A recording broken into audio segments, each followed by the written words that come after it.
ఈ చిత్రంలో పాత్రలు సన్నివేశాలు కేవలం కల్పితం మాత్రమే, ఎవరిని ఉద్దేశించినవి కావు.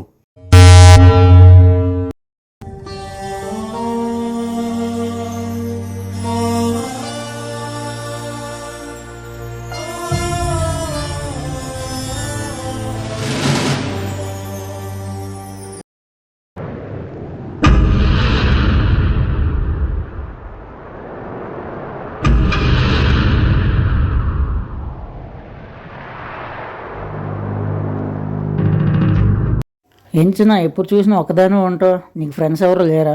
ఒకప్పుడు ఉండేవారు, ఇప్పుడు లేరు. అవునా? మరి మీ అమ్మ నాన్న ఎక్కడ ఉంటారు?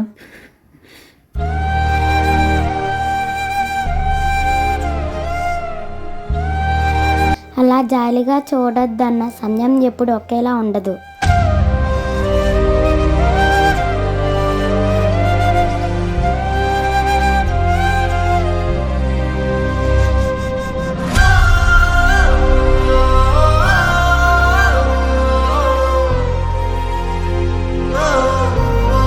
ఏట్రా అలా ఉన్నావు?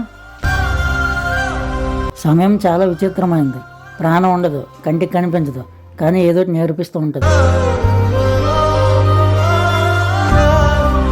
సమయం ఎప్పుడు ఒకేలా ఉండదు. ఈరోజు నాదైతే రేపు నీదే, కానీ ఎవరి చేతిలో స్థిరంగా ఉండదు. అరే ఏమొచ్చిందిరా నీకు అంత కష్టం? అసలు నీ ప్రాబ్లం ఏంటి? సమయమే నా ప్రాబ్లం. సమయమా? నా 25 ఏళ్ళలో కష్టం అంటే ఏంటో తెలియకుండా పెంచారు మా అమ్మ నాన్న. అలాంటి అమ్మ నాన్న కోసం నేను ఏం చేశానని తలుచుకుంటే గడిచిపోయిన సమయం తప్ప నాకు ఇంకేం కనిపించలే.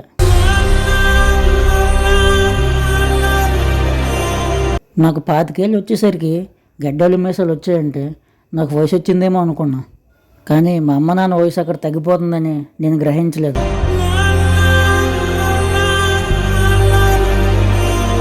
మనకు అమ్మ నాన్న కష్టం ఎప్పటికీ అర్థం కాదు. అర్థమయ్యేది ఎప్పుడో తెలుసా? మనకు అనుభవాలు ఎదురైనప్పుడు, మన సమయం గడిచిపోయినప్పుడు.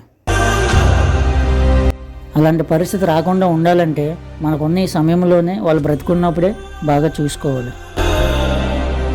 ఒకటి మాత్రం నిజం, మన దగ్గర ఉన్న సమయాన్ని మనం సరిగ్గా వాడుకోకపోతే తర్వాత దానికి నచ్చినట్టు మనతో ఆడుకుంటుంది.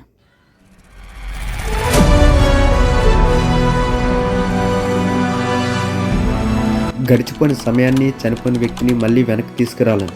అందుకే మనతో ఉన్న ఈ రోజులను, సమయాన్ని సద్వినియోగం చేసుకోవాలి, కానీ నిర్లక్ష్యం చేసుకోకూడదు.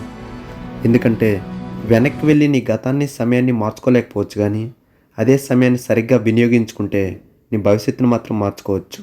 ఆలోచించుకో.